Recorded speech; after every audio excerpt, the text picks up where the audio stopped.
We've got over 500 vehicle tests on this channel, and almost all of them have headlight tests, so if you want to see how the lights on your vehicle work, this is the right place to be. Looks like Subaru sent us our 2024 Crosstrek to drive. We already did a full road test on this in a separate video. Here we're only doing a headlight test and night drive. Looks like we got one bulb set up there, so let's go out and get in the dark. It's dark enough. Let's take a look at these lights. And here are the tail lights from the rear. And here we got the emergency lights. Not the biggest I've ever seen, but bright enough. Have the emergency lights in the mirror as well. And here's the front, although the emergency lights are being drowned out by the headlights. Alright, that's a little better. And they're pretty bright. That stop sign's around 50 yards away, reflecting it pretty good. And the rear.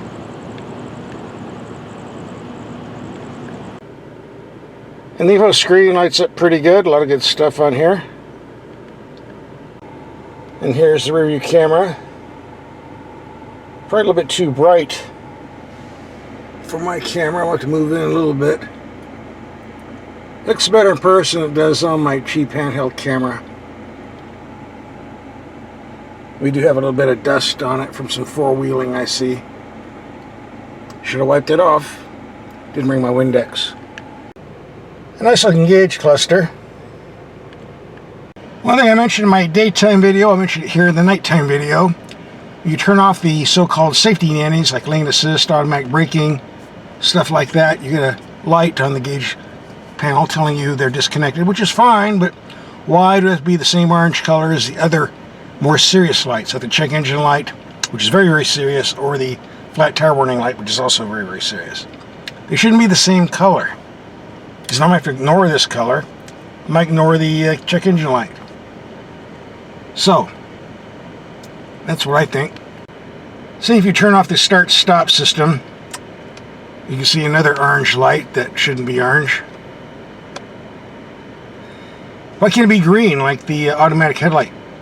Oops. There we go. I can ignore a green light, but I shouldn't be ignoring an orange light. Just my take. If you watch my videos, you know I cannot stand auto-dimming mirrors unless they have a turn-off switch, because I don't want to drive in heavy city traffic with blacked out mirrors. I don't think it's safe.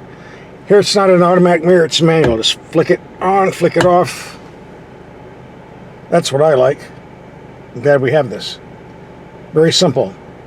Plus cheap to replace if it breaks. Now getting the headlights, I have the low beams on. Wall 33 yards away, very bright, but a bit on the low side. Below the bushes on the top. Brights, reasonably strong.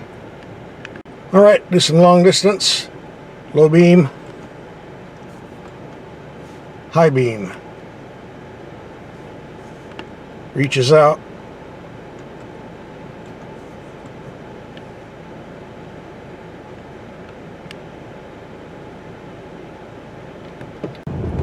By the way, we're pressing a button on the infotainment screen.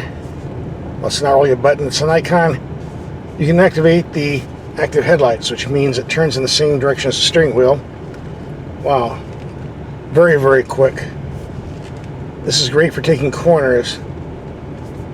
Here the steering wheel's being turned to the left and the lights are swiveling to the left. To do a lot of driving on mountain roads, this can come in handy.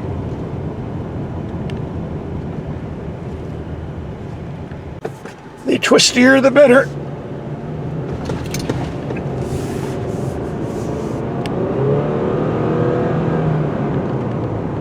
Let's go on the freeway, light up some road signs. Low beam, high beam, low beam, high beam.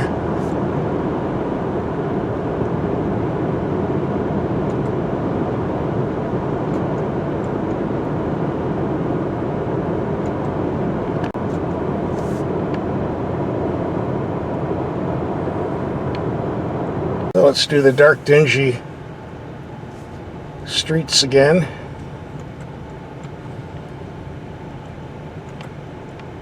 lows, highs.